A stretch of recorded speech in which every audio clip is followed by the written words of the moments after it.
യാദൃശ്ചികമായിട്ട് 2 ദിവസം മുമ്പ് പെരിന്തൽമണ്ണ വരെ ഒന്ന് പോണ്ടി വന്നു. പുത്തൂർ അമ്പലത്തിനടുത്തുള്ള ഒരു ബന്ധു വീട്ടിലേക്കാണ് കേട്ടോ പോയത്. ഒറ്റപ്പാലത്തെത്തിയപ്പോഴേക്കും മഴ എന്ന് പറഞ്ഞാൽ പോരാ, എന്തൊരു മഴയായിരുന്നു, പെരുമഴ തന്നെ. മഴ കാരണം നല്ല ബ്ലോക്കും ഉണ്ടായിരുന്നു. തിരിച്ചു വരാൻ നേരം അവരവിടുന്ന് കുറച്ചധികം ചെറുനാരങ്ങ തന്നു കേട്ടോ. മഴക്കാലം തുടങ്ങിയത് കാരണേ നാരങ്ങ വെള്ളത്തിൻ്റെ അത്യാവശ്യമൊന്നുമില്ലല്ലോ. എന്നാൽ പിന്നെ നാരങ്ങാക്കറി ഉണ്ടാക്കാമെന്ന് വെച്ചാൽ അതിവിടെ ആർക്കും അത്ര വലിയ പ്രിയമൊന്നുമില്ല. എന്നാൽ പുതിയതെന്തെങ്കിലും ഒന്ന് പരീക്ഷിക്കാൻ തീരുമാനിച്ചു. ഒരു ഹോട്ട് ആൻഡ് സ്വീറ്റ് പിക്കിള്, നാരങ്ങയും ഈന്തപ്പഴവും ഇഞ്ചി പച്ചമുളക് ഒക്കെ ചേർത്ത് നല്ല സ്വാദുള്ള ഒരു പിക്കിള്. സംഗതി വളരെ സിമ്പിളാണ് കേട്ടോ. ഇങ്ങനെ ഒരു അച്ചാർ ഉണ്ടാക്കിയ ഇവിടെ എല്ലാവർക്കും ഇഷ്ടമാണ്. ഇനി അത് ഉണ്ടാക്കണത് എങ്ങനെയാന്ന് നോക്കാം കേട്ടോ.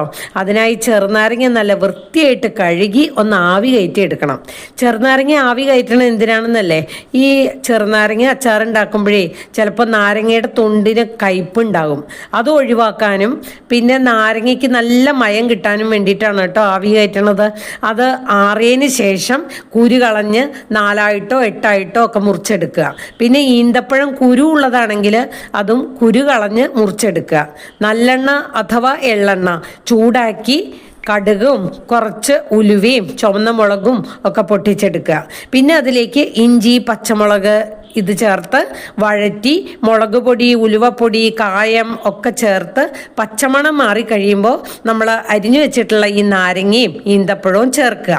പിന്നെ തിളപ്പിച്ച വെള്ളവും ചേർത്ത് പാകത്തിന് ഉപ്പും ശർക്കരപ്പൊടിയും ചേർത്ത് തിളപ്പിച്ച് വാങ്ങുക. പിന്നെ പ്രധാന ഒരു കാര്യം, വെള്ളം തിളപ്പിച്ചത് തന്നെ ചേർക്കണം കേട്ടോ, പച്ചവെള്ളം ചേർക്കരുത്.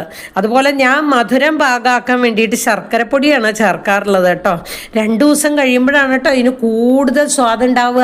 അതുകൊണ്ട് ഇതെല്ലാവരും ഉണ്ടാക്കി നോക്കൂ കേട്ടോ.